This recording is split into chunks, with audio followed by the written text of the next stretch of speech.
गल विच मान बधाया मैनी रानी दा। गोबिंद राय बाला दी एक फौज बना लेंदा, फतेह चंद दे महली जाके खेड रचा लेंदा।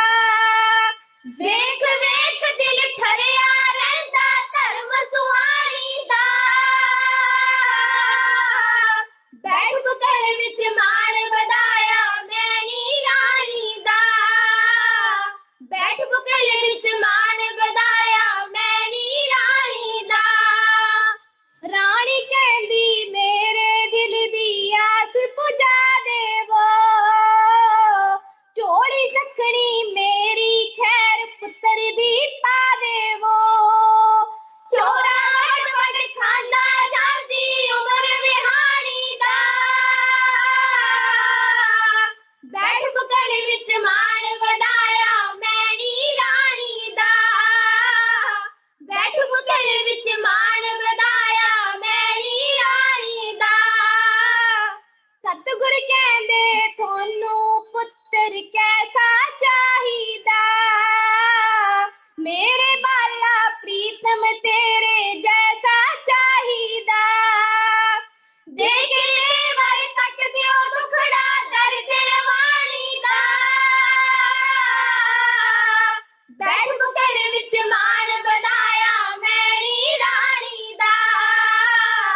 बैठ बुकल विच मान बधाया मैनी रानी दा। मेरे जैसा मैं हाँ दूजा होर नहीं कोई, मैं ही तेरा पुत्र अज तो माता तू होई। गोबिंद राय बनिया नरगिस मान निमानी दा। बैठ बुकल विच मान बधाया मैनी रानी दा। बैठ बुकल विच मान बधाया मैनी रानी दा। वाहिगुरु जी का खालसा वाहिगुरु जी की फतेह। वाहिगुरु जी का खालसा वाहिगुरु जी की फतेह। बहुत बहुत धन्यवाद बच्चियां दा जी, इन्होंने आपां नूं 10वें पातशाह जो इतिहास मैणी राणी दे नाल संबंधित है, उन्होंने किवें वो पुत्र बने इतिहास आपां नूं सरवण करवाया।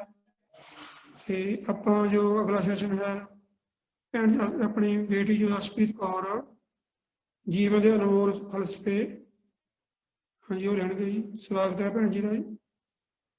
हाँ जी वाहिगुरु जी का खालसा वाहिगुरु जी की फतेह जी। वाहिगुरु जी का खालसा जी वाहिगुरु अनम्यूट करो अपने आप फतेह। को। तुसीं हाँ मैनूं जी सारे ठीक है सुन पा रहे हो जी? आवाज पहुंच रही? जी फतेह जी। वाहिगुरु जी का खालसा वाहिगुरु जी की फतेह। हाँ जी ठीक है जी, आवाज आ रही है बाबू जी। बहुत ही चंगा लगता है हर वाले हाँ जी आके शुरू इत्थे करो जी। बच्चों नूं कीर्तन करते हुए देख के। वाहिगुरु ते जी की फतेह जी।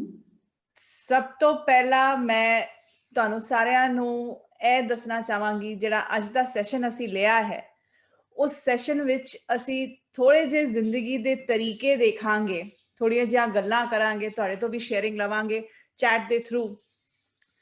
ਉਸ ਵਿੱਚ ਸਭ ਤੋਂ ਪਹਿਲਾਂ ਅਸੀਂ ਇੱਕ ਚਾਰਟ ਦੇਖਾਂਗੇ। ਮੈਂ ਚਾਹੁੰਦੀ ਹਾਂ ਤੁਸੀਂ ਸਾਰੇ ਬੱਚੇ ਜਿਹੜੇ ਅੱਜ ਇੱਥੇ ਹੈਗੇ ਹੋ ਆਪਣੀ ਕਾਪੀ ਤੇ ਪੈਨ ਲੈ ਕੇ 3 ਕਾਲਮ ਵਿੱਚ ਡਿਵਾਈਡ ਕਰ ਦਿਓ ਚੀਜ਼ਾਂ ਨੂੰ। ਮੈਂ ਤੁਹਾਨੂੰ ਦੱਸਦੀ ਹਾਂ ਕਿਵੇਂ। ਅਸੀਂ ਇੰਗਲਿਸ਼ ਵਿੱਚ ਜਿਹਨੂੰ ਕਹਿੰਦੇ ਆ KWL ਚਾਰਟ, ਉਹ ਬਣਾਵਾਂਗੇ ਸਭ ਤੋਂ ਪਹਿਲਾਂ। 3 ਕਾਲਮ ਵਿੱਚ ਡਿਵਾਈਡ ਕਰਕੇ ਪਹਿਲਾ ਕਾਲਮ ਦੀ ਜਿਹੜੀ ਹੈਡਿੰਗ ਹੈ ਉਹ ਹੋਏਗੀ ਕਿ ਤੁਹਾਨੂੰ ਕੀ ਪਤਾ ਹੈ। ਕੇ ਦਾ ਮਤਲਬ ਹੈ नो, ਤੁਹਾਨੂੰ ਜੋ पता है इस सैशन में जो भी गल हो रही है पर्सनैलिटी डेवलपमेंट दे बारे, ਤੁਹਾਨੂੰ उस बारे जो जो पता है तुसी इस कॉलम ਵਿੱਚ लिखोगे। ਜਿਹੜਾ फर्स्ट ਤੁਹਾਡਾ पहला कॉलम है। जो कुछ तुसी जानना चाहते हो ਉਹ ਤੁਹਾਡਾ ਆਏਗਾ सेकंड कॉलम ਵਿੱਚ। ਕੀ मैं जानना चाहता हाँ ਅੱਜ ਦੇ ਸੈਸ਼ਨ ਤੋਂ। ਤੇ ਤੀਜਾ ਜਿਹੜਾ ਸਾਡਾ ਕਾਲਮ ਹੈ ਉਹਦੇ ਵਿੱਚ ਆਏਗਾ ਕਿ ਤੁਹਾਨੂੰ ਕੀ ਗਿਆਨ ਇਹਦੇ ਤੋਂ ਮਿਲਿਆ, ਤੁਸੀਂ ਕੀ ਲਰਨ ਕੀਤਾ। ਇਹ ਜਿਹੜਾ ਚਾਰਟ ਹੈ ਇਹ ਤੁਹਾਨੂੰ ਜਦੋਂ 1 ਘੰਟੇ ਬਾਅਦ ਤੁਸੀਂ ਦੇਖੋਗੇ ਤੁਹਾਨੂੰ ਇਹ ਪਤਾ ਲੱਗ ਜਾਏਗਾ ਕਿ ਮੈਨੂੰ ਕੀ ਪਤਾ ਸੀ। ਜਿਹੜਾ ਪਹਿਲਾ ਕਾਲਮ ਹੈਗਾ, ਵਿਚਲਾ ਕਾਲਮ ਮੈਨੂੰ ਕੀ ਜਾਣਨ ਦੀ ਇੱਛਾ ਹੈਗੀ, ਜਿਗਿਆਸਾ ਕਿਸ ਗੱਲ ਦੀ ਹੈਗੀ, ਤੇ ਤੀਜਾ ਕਾਲਮ ਮੈਂ ਕੀ ਸਿੱਖਿਆ। ਤੇ ਪਹਿਲਾਂ ਤੁਸੀਂ ਸਾਰੇ ਬੱਚੇ ਪਰਸਨੈਲਿਟੀ ਡਿਵੈਲਪਮੈਂਟ ਨੂੰ ਲੈ ਕੇ ਜਾਂ ਜੀਵਨ ਜੀਵਨ ਦੇ ਫਲਸਫੇ ਨੂੰ ਰਹਿ ਕੇ ਤੁਹਾਨੂੰ ਕੀ ਪਤਾ ਹੈ ਉਹ ਤੁਸੀਂ 1 ਮਿੰਟ ਲਾ ਕੇ ਪਹਿਲੇ ਕਾਲਮ 'ਚ ਆਪਣੇ ਵਾਸਤੇ ਫਿਲ ਕਰ ਲਓ। ਇਸ ਚਾਰਟ ਨੂੰ ਤੁਸੀਂ ਆਪਣੇ ਕੰਮ ਵਾਸਤੇ, ਆਪਣੇ ਪੜ੍ਹਾਈ ਵਾਸਤੇ ਵੀ ਯੂਜ਼ ਕਰ ਸਕਦੇ ਹੋ। ਜੋ ਤੁਹਾਨੂੰ ਪਤਾ ਹੈ, ਜੋ ਤੁਸੀਂ ਪਤਾ ਕਰਨਾ ਚਾਹੁੰਦੇ ਹੋ, ਤੇ ਤੁਸੀਂ ਫਿਰ ਉਸ ਤੋਂ ਬਾਅਦ ਕੀ ਸਿੱਖਿਆ। 1 ਮਿੰਟ ਲੈ ਕੇ ਇਹਨੂੰ ਫਿਲ ਕਰੋ ਜੀ, ਫਿਰ ਅਸੀਂ ਅੱਗੇ ਵਧਾਂਗੇ। ਬਹੁਤ ਵਧੀਆ ਜੀ, ਅੱਗੇ ਵਧਦੇ ਹਾਂ। ਜੇ ਤੁਸੀਂ, ਮੈਂ ਇੱਕ ਮਨੋਵਿਗਿਆਨਿਕ ਹਾਂ, ਦਿਮਾਗ ਦੇ ਸਿਲਸਿਲੇ ਵਿੱਚ ਥੋੜੀ ਜੀ ਗੱਲ ਕਰਾਂਗੇ ਇੱਥੇ। ਮਾਈਂਡ ਕੀ ਹੁੰਦਾ ਹੈ, ਮਾਈਂਡ ਕਿਸ ਤਰ੍ਹਾਂ ਕੰਮ ਕਰਦਾ ਹੈ। ਤੁਸੀਂ ਜਿਹੜਾ ਦਿਮਾਗ ਦੇਖੋਗੇ, ਸਾਡੀ ਜਿਹੜੀ ਦਿਮਾਗ ਸਾਨੂੰ ਦਿੱਤਾ ਗਿਆ ਹੈ ਉਹ 1450 ਸੀਸੀ ਉਹਦਾ ਵਜ਼ਨ ਹੈਗਾ, ਉਹਦਾ ਵੋਲਿਊਮ ਹੈਗਾ। ਉਸ 1450 ਸੀਸੀ ਵਿੱਚ ਤੁਹਾਨੂੰ ਪਤਾ ਹੈ ਅਸੀਂ ਕਿੰਨਾ % ਦਿਮਾਗ ਯੂਜ਼ ਕਰਦੇ ਆ। ਤੁਹਾਨੂੰ ਕੀ ਲੱਗਦਾ ਹੈ, ਮੈਨੂੰ ਚੈਟ ਬਾਕਸ ਵਿੱਚ ਲਿਖ ਕੇ ਦੱਸੋ ਕਿੰਨਾ % ਅਸੀਂ ਦਿਮਾਗ ਯੂਜ਼ ਕਰਦੇ ਆ। 15%, 20%, 80, 85? ਤੁਹਾਡੇ ਹਿਸਾਬ ਨਾਲ ਕਿੰਨਾ % ਦਿਮਾਗ ਅਸੀਂ ਰੋਜ਼ ਯੂਜ਼ ਕਰਦੇ ਆ? ਮੈਨੂੰ ਲਿਖ ਕੇ ਦੱਸੋ ਚੈਟ ਵਿੱਚ। ਓਕੇ, ਕੋਈ ਕਹਿ ਰਿਹਾ 10%, ਕੋਈ ਕਹਿ ਰਿਹਾ 50%, ਕੋਈ ਕਹਿ ਰਿਹਾ 2%, 5%, 15%, 25%, ओके ओके 60%, 70%, ओके ओके। बहुत बहुत धन्यवाद सारे दा रिस्पांस। हर रोज तुसी कह रहे हो 5% यूज जी। ਅਸੀਂ ਜਿਹੜਾ ਦਿਮਾਗ ਯੂਜ਼ ਕਰਦੇ ਹਾਂ ਪੂਰੀ ਜ਼ਿੰਦਗੀ ਵਿੱਚ ਉਹ 5 ਤੋਂ 8% ਵਿੱਚ ਹੁੰਦਾ ਹੈ। ਜਿਵੇਂ ਕਿਸੇ ਨੇ ਲਿਖਿਆ ਵੀ ਚੈਟ ਵਿੱਚ ਕਿ ਆਇਨਸਟਾਈਨ ਜਿਹੜੇ ਸੀਗੇ ਉਹਨਾਂ ਬਾਰੇ ਦੱਸਿਆ ਜਾਂਦਾ ਹੈ ਕਿ ਉਹ 10% ਦਿਮਾਗ ਯੂਜ਼ ਕਰਦੇ ਸੀ। ਤੇ ਤੁਸੀਂ ਜਾਂ ਕੋਈ ਵੀ ਕਿੰਨਾ ਵੀ ਆਪਣੇ ਆਪ ਨੂੰ ਸਮਝਦਾਰ ਸਮਝੇ, ਉਹਨੂੰ ਜੋ ਵੀ ਆਂਦਾ ਹੈ, ਅਸੀਂ 5 ਤੋਂ 8% ਤੋਂ ਜ਼ਿਆਦਾ ਦਿਮਾਗ ਯੂਜ਼ ਕਰ ਹੀ ਨਹੀਂ ਸਕਦੇ। ਉਨੀ ਹੀ ਉਪਯੋਗਤਾ ਹੁੰਦੀ ਹੈ ਦਿਮਾਗ ਦੀ। ਤੁਸੀਂ ਕਦੀ ਸੋਚਿਆ ਕਿਉਂ ਅਸੀਂ ਨਹੀਂ ਯੂਜ਼ ਕਰ ਸਕਦੇ 25%, 50%, ਕਈਆਂ ਨੇ 70% ਵੀ ਲਿਖਿਆ, ਅਸੀਂ ਕਿਉਂ ਦਿਮਾਗ ਨਹੀਂ ਯੂਜ਼ ਕਰ ਸਕਦੇ 70%? ਇਹਦੇ ਮੂਲ ਕਾਰਨ ਦੋ ਹੈਗੇ। ਪਹਿਲਾ ਕਾਰਨ ਇਹ ਹੈਗਾ ਹੈ ਕਿ ਸਾਡੇ ਜਿਹੜੇ ਵਿਚਾਰ ਨੇ ਉਹ ਆਟੋਮੈਟਿਕਲੀ ਨੈਗੇਟਿਵ ਨੇ। ਕਿਉਂਕਿ ਜੇ ਤੁਸੀਂ ਹਿਸਟਰੀ ਸਾਡੀ ਵੇਖੋ ਹਿਊਮੈਨਿਟੀ ਦੀ, ਸਾਨੂੰ ਜਦੋਂ ਅਸੀਂ ਸਟੋਨ ਏਜ ਵਿੱਚ ਸੀਗੇ ਸਾਨੂੰ ਨੇਚਰ ਨਾਲ ਫਾਈਟ ਕਰਨੀ ਪਈ ਸੀ। ਉਸ ਵੇਲੇ ਸਰਵਾਈਵਲ ਵਾਸਤੇ, ਜੀਣ ਵਾਸਤੇ ਸਾਨੂੰ ਨੈਚੁਰਲੀ ਨੈਗੇਟਿਵ ਹੋਣਾ ਪਿਆ। ਇਸ ਕਰਕੇ ਹੁਣ ਸਾਨੂੰ ਨੇਚਰ ਨਾਲ ਫਾਈਟ ਨਹੀਂ ਹੈਗੀ, ਪਰ ਸਾਡਾ ਜਿਹੜਾ ਦਿਮਾਗ ਹੈ ਉਹ ਨੈਗੇਟਿਵ ਚੱਲਦਾ। ਤੁਸੀਂ ਕਿਸੇ ਨੂੰ ਪੁੱਛੋ ਕਿ ਕੋਰੋਨਾ ਟਾਈਮਸ ਚੱਲ ਰਹੇ ਸੀ, ਪੂਰਾ ਸਾਲ ਕਿੱਦਾਂ ਦਾ ਬੀਤਿਆ, ਉਹ ਪਹਿਲਾਂ ਉਹਨਾਂ ਨੇ ਇਹੀ ਕਹਿਣਾ ਜੀ ਬਹੁਤ ਗੰਦਾ ਬੀਤਿਆ। ਜਦੋਂ ਤੁਸੀਂ ਉਹਨਾਂ ਦਾ ਫੋਕਸ ਲੈ ਕੇ ਜਾਓਗੇ ਕਿ ਅੱਛਾ ਚੰਗਾ ਕੀ ਹੋਇਆ, ਫਿਰ ਉਹ ਸੋਚਣਗੇ। ਤੇ ਸਾਡਾ ਜਿਹੜੇ ਮਾਈਂਡ ਦੀ ਨੈਚੁਰਲ ਟੈਂਡੈਂਸੀ ਹੈ ਉਹ ਹੈਗੀ ਨੈਗੇਟਿਵ ਤਰਫ ਜਾਣ ਨੂੰ। ਇਸ ਨੈਗੇਟਿਵ ਵਿਚਾਰਾਂ ਕਰਕੇ ਅਸੀਂ ਆਪਣਾ ਦਿਮਾਗ 8% ਤੋਂ ਜ਼ਿਆਦਾ ਯੂਜ਼ ਨਹੀਂ ਕਰ ਸਕਦੇ।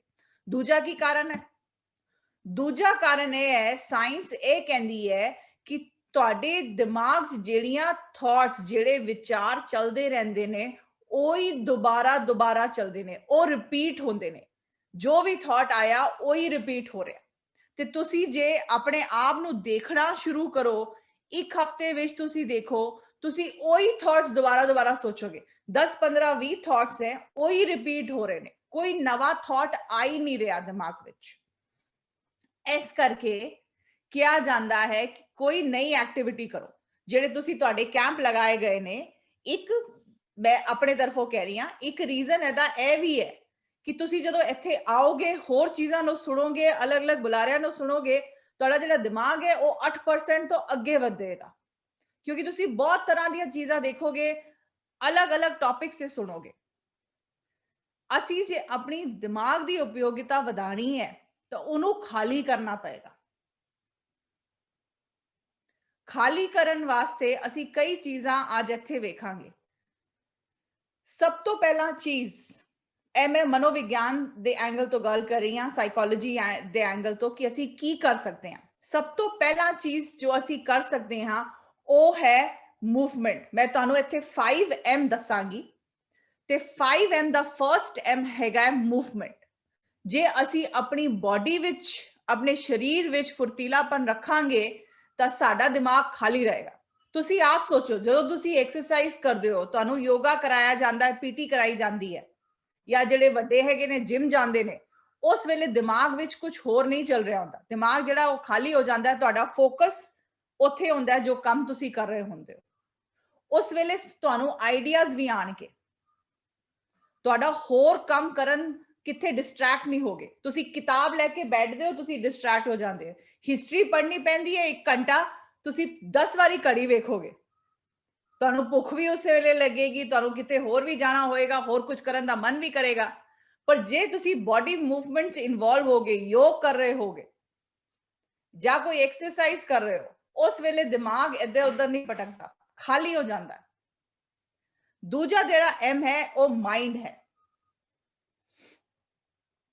ਮਾਈਂਡ ਜਿਹੜੀ ਹੈ, ਉਹਦੀ ਜਿਹੜੀ ਪਾਵਰ ਹੈ ਉਹ ਬਹੁਤ ਜ਼ਿਆਦਾ ਹੈ। ਮਨਜੀਤ ਤੇ ਜਗਜੀਤ, ਜਿਹੜਾ ਮਨ ਹੈ, ਜਿਹੜਾ ਮਾਈਂਡ ਹੈ ਸਾਡਾ, ਉਹਦੀ ਇੰਨੀ ਜ਼ਿਆਦਾ ਪਾਵਰ ਹੈ ਕਿ ਜੋ ਤੁਸੀਂ ਚਾਹੁੰਦੇ ਹੋ ਪਾ ਸਕਦੇ ਹੋ, ਜੇ ਤੁਸੀਂ ਉਹਨੂੰ ਜਿੱਤ ਲਿਆ। ਜਿੱਤ ਲਿਆ ਦਾ ਮਤਲਬ ਕੀ ਹੈ? ਜੇ ਤੁਸੀਂ ਘੋੜਸਵਾਰ ਹੋ ਗਏ, ਘੋੜਾ ਚਲਾਣਾ ਜੇ ਤੁਹਾਨੂੰ ਆ ਗਿਆ, ਤੁਹਾਡੇ ਹਿਸਾਬ ਨਾਲ ਜੇ ਘੋੜਾ ਚੱਲੇਗਾ ਤਾਂ ਤੁਸੀਂ ਮਾਹਿਰ ਹੋ ਗਏ, ਤੁਹਾਨੂੰ ਪਤਾ ਹੈ ਦਿਮਾਗ ਕਿਸ ਤਰ੍ਹਾਂ ਸਹੀ ਦਿਸ਼ਾ ਵਿੱਚ ਯੂਜ਼ ਕਰਨਾ ਹੈ। ਸੈਕਿੰਡ M ਹੋ ਗਿਆ ਮਾਈਂਡ। ਹੁਣ ਮਾਈਂਡ ਨੂੰ ਅਸੀਂ ਕਿਸ ਤਰ੍ਹਾਂ ਯੂਜ਼ ਕਰ ਸਕਦੇ ਹਾਂ? ਸਭ ਤੋਂ ਜਿਹੜਾ ਇਫੈਕਟਿਵ ਵੇ ਹੈ ਮਾਈਂਡ ਨੂੰ ਯੂਜ਼ ਕਰਨ ਦਾ, ਉਹ ਹੈ ਸ਼ੁਕਰਾਨਾ, ਜਿਹਨੂੰ ਅਸੀਂ ਇੰਗਲਿਸ਼ ਵਿੱਚ ਗ੍ਰੈਟੀਟਿਊਡ ਵੀ ਕਹਿੰਦੇ ਹਾਂ। ਜੇ ਸਾਨੂੰ ਸ਼ੁਕਰਾਨਾ ਹੋਏਗਾ ਹਰ ਵੇਲੇ, ਤਾਂ ਅਸੀਂ ਵੇਖਾਂਗੇ ਸਾਡੀ ਜ਼ਿੰਦਗੀ ਕਿਸ ਤਰ੍ਹਾਂ ਬਦਲ ਰਹੀ ਹੈ। ਗੁਰਬਾਣੀ ਵਿੱਚ ਵੀ ਲਿਖਿਆ, ਉਹ ਸਾਰਾ ਤੁਹਾਨੂੰ ਸਭ ਨੂੰ ਪਤਾ ਹੈ। ਮੈਂ ਜਿਵੇਂ ਤੁਹਾਨੂੰ ਕਿਹਾ, ਮੈਂ ਤੁਹਾਨੂੰ ਇੱਕ ਸਾਇੰਟਿਫਿਕ ਐਂਗਲ ਉਸ ਗੱਲ ਦਾ ਦੇ ਰਹੀ ਹਾਂ। ਇੱਥੇ ਸ਼ੁਕਰਾਨੇ ਵਿੱਚ ਕੀ ਹੈ, ਮੈਂ ਤੁਹਾਨੂੰ ਕੁਝ ਦੇਰ ਪਹਿਲੇ ਦੱਸਿਆ ਕਿ ਜਿਹੜੀ ਸਾਡੀ ਨਾਰਮਲ ਵਿਚਾਰਧਾਰਾ ਹੈਗੀ ਹੈ ਉਹ ਨੈਗੇਟਿਵ ਹੈ। ਕਿਉਂ ਨੈਗੇਟਿਵ ਹੈ? ਕਿਉਂਕਿ ਜਦੋਂ ਅਸੀਂ ਨੇਚਰ ਵਿੱਚ, ਅਸੀਂ ਜੰਗਲਾਂ ਵਿੱਚ ਰਹਿੰਦੇ ਸੀ, ਤਾਂ ਸਾਨੂੰ ਸਾਰੇ ਖਤਰਿਆਂ ਬਾਰੇ ਪਤਾ ਹੋਣਾ ਸੀ, ਇਸ ਕਰਕੇ ਉਹ ਨੈਗੇਟਿਵ ਹੋ ਗਈ। ਹੁਣ ਅਸੀਂ ਜੰਗਲ ਵਿੱਚ ਤਾਂ ਨਹੀਂ ਰਹਿੰਦੇ, ਅਸੀਂ ਕੰਕਰੀਟ ਘਰਾਂ ਵਿੱਚ ਰਹਿੰਦੇ ਹਾਂ, ਸਭ ਕੁਝ ਸੇਫ ਹੈ, ਪਰ ਵਿਚਾਰਧਾਰਾ ਪੁਰਾਣੀ ਚਲਦੀ ਆ ਰਹੀ ਹੈ, ਕਿਉਂਕਿ ਉਹ ਸਾਡੇ DNA ਵਿੱਚ ਬਿਲਡ ਹੈ, ਉਹ ਸਾਡੇ ਜੈਨੇਟਿਕਸ ਵਿੱਚ ਬਿਲਡ ਹੋ ਗਿਆ ਨਾ। ਜੇ ਇਹਨੂੰ ਤੋੜਨਾ ਹੈ ਤਾਂ ਸ਼ੁਕਰਾਨਾ ਕਰਨਾ ਪਏਗਾ। ਤੁਹਾਨੂੰ ਸਾਰਿਆਂ ਨੂੰ ਪਤਾ ਹੈ ਸਿੱਖੀਜ਼ਮ ਜਿਹੜਾ ਹੈ ਉਹ ਸਭ ਤੋਂ ਸਾਇੰਟਿਫਿਕ ਰਿਲੀਜਨ ਹੈ, ਤੇ ਇੱਥੇ ਜੋ ਗੁਰੂ ਸਾਹਿਬਾਨ ਨੇ ਵੀ ਗੱਲ ਕੀਤੀ ਹੈ ਸ਼ੁਕਰਾਨੇ ਦੀ। ਜੇ ਸਾਇੰਟਿਫਿਕਲੀ ਇਹਨੂੰ ਦੇਖੀਏ ਤਾਂ ਤੁਸੀਂ ਗੂਗਲ ਵਿੱਚ ਕਦੀ 3 ਗੁੱਡ ਥਿੰਗਸ ਦੀ ਰਿਸਰਚ ਕਰਕੇ ਦੇਖਣਾ। 3 ਗੁੱਡ ਥਿੰਗਸ, ਮੈਂ ਚੈਟ ਬਾਕਸ ਵਿੱਚ ਵੀ ਲਿਖ ਦੇਣੀ ਆ। ਇਹਦੇ ਵਿੱਚ ਰਿਸਰਚ ਕੀਤੀ ਗਈ ਹੈ। ਰਿਸਰਚ ਵਿੱਚ ਕੀ ਦੱਸਿਆ ਉਹਨਾਂ ਨੇ ਦੱਸਿਆ ਜੇ ਤੁਸੀਂ ਹਰ ਰੋਜ਼ 3 ਇਹੋ ਜਿਹੀਆਂ ਗੱਲਾਂ ਲਿਖੋ ਜਿਹਦੇ ਵਾਸਤੇ ਤੁਸੀਂ ਸ਼ੁਕਰ ਕਰਦੇ ਹੋ, ਤੁਹਾਡੀ ਜ਼ਿੰਦਗੀ 6 ਮਹੀਨਿਆਂ ਦੇ ਅੰਦਰ ਅੰਦਰ ਬਦਲ ਜਾਏਗੀ। ਤੇ ਬਕਾਇਦਾ ਇਹਦੇ ਵਿੱਚ ਪੇਪਰ ਪਬਲਿਸ਼ ਕੀਤੇ ਗਏ ਨੇ। ਮੈਂ ਜਦੋਂ ਵੀ ਆਪਣੇ ਕਾਰਪੋਰੇਟ ਸੈਸ਼ਨਸ ਤੇ ਜਾਂਦੀ ਆ, ਯੂਨੀਵਰਸਿਟੀਜ਼ ਵਿੱਚ ਜਾਂਦੀ ਆ, ਆਪਣੇ ਫਰੈਂਡਸ ਨਾਲ ਗੱਲ ਕਰਦੀ ਆ, ਇਹ ਗੱਲ ਉਹਨਾਂ ਨੂੰ ਦੱਸਣੀ ਆ। ਤੇ ਕਈ ਵਾਰੀ ਲੋਕ ਮੈਨੂੰ ਵਾਪਸ ਕਾਲ ਕਰਦੇ ਨੇ, ਮੈਸੇਜ ਕਰਦੇ ਨੇ ਤੇ ਕਹਿੰਦੇ ਆ ਕਿ ਜਸਪ੍ਰੀਤ ਤੁਸੀਂ ਤਾਂ ਕਿਹਾ ਸੀ 6 ਮਹੀਨੇ, ਮੈਂ ਤਾਂ 1 ਮਹੀਨੇ ਕੀਤੇ, 20 ਦਿਨ ਕੀਤਾ, 90 ਦਿਨ ਕੀਤੇ, ਮੇਰੀ ਤਾਂ ਜ਼ਿੰਦਗੀ ਬਦਲ ਗਈ। ਤੇ ਪਹਿਲਾ ਚੀਜ਼ ਜਿਹੜੀ ਅਸੀਂ ਮਾਈਂਡ ਵਾਸਤੇ ਕਰਨੀ ਹੈ ਉਹ ਹੈ ਸ਼ੁਕਰਾਨਾ। ਤੁਸੀਂ ਕਹਿ ਕੇ ਵੀ ਕਰ ਸਕਦੇ ਹੋ, ਅਦਰਵਾਈਜ਼ ਤੁਸੀਂ every single day before you go to bed, ਸੌਣ ਤੋਂ ਪਹਿਲਾਂ ਤੁਸੀਂ ਆਪਣੀ ਬਾਕੀ ਰਿਚੁਅਲਸ ਦੇ ਨਾਲ ਨਾਲ 3 ਇਹੋ ਜਿਹੀਆਂ ਚੀਜ਼ਾਂ ਦਿਨ ਦੀਆਂ ਲਿਖੋ ਜੋ ਚੰਗੀਆਂ ਹੋਈਆਂ ਨੇ, ਜਿਹਦੇ ਵਾਸਤੇ ਤੁਸੀਂ ਸ਼ੁਕਰਾਨਾ ਕਰਦੇ ਹੋ ਵਾਹਿਗੁਰੂ ਜੀ ਦਾ। ਦੂਜੀ ਚੀਜ਼ ਮਾਈਂਡ ਨੂੰ ਐਕਟਿਵ ਰੱਖਣ ਵਾਸਤੇ ਤੇ ਖਾਲੀ ਵੀ ਰੱਖਣ ਵਾਸਤੇ ਹੈਗੀ ਹੈ ਕੁਝ ਨਾ ਕੁਝ ਰੋਜ਼ ਲਿਖਣਾ। ਤੁਹਾਡੇ ਪੜ੍ਹਾਈ ਦੇ ਇਲਾਵਾ ਕੁਝ ਹੋਰ ਲਿਖਣਾ। ਇਹਦੇ ਵਿੱਚ ਤੁਹਾਡਾ WhatsApp ਨਹੀਂ ਆਏਗੀ, ਤੁਹਾਡੀ Zoom ਕਾਲਸ ਨਹੀਂ ਆਣਗੀਆਂ, ਈਮੇਲਸ ਨਹੀਂ ਆਣਗੀਆਂ, ਪੜ੍ਹਾਈ ਨਹੀਂ। ਉਸ ਤੋਂ ਇਲਾਵਾ ਕੁਝ ਵੀ ਲਿਖਣਾ, ਆਪਣੇ ਦਿਨ ਬਾਰੇ ਲਿਖਣਾ। ਕਈ ਵਾਰੀ ਅਸੀਂ ਇਹਨੂੰ ਡੇਲੀ, ਜਿਹੜੀ ਸਾਡੀ ਡੇਲੀ ਜਰਨਲ ਹੁੰਦੀ ਹੈ ਉਹ ਵੀ ਕਹਿੰਦੇ ਆ। एक किताब लैके एक खाली पन्ना लैके ਉਹਦੇ ਵਿੱਚ रोज 5 ਮਿੰਟ 10 ਮਿੰਟ ਲਿਖਣਾ। ਤੁਹਾਨੂੰ ਕਹਾਣੀਆਂ ਲਿਖਣ ਦਾ ਸ਼ੌਕ ਹੈ, ਤੁਸੀਂ ਕਹਾਣੀਆਂ ਲਿਖੋ। ਤੁਸੀਂ ਉਸ ਦਿਨ ਵਿੱਚ ਕੀ ਸਿੱਖਿਆ ਉਹ ਲਿਖੋ। ਜਿਹੜੀ ਸਾਖੀ ਤੁਸੀਂ ਸੁਣੀ ਅੱਜ ਕਲਾਸ ਵਿੱਚ, ਤੁਹਾਨੂੰ ਉਸ ਤੋਂ ਕੀ ਇਨਸਪੀਰੇਸ਼ਨ ਮਿਲੀ ਉਹ ਲਿਖੋ।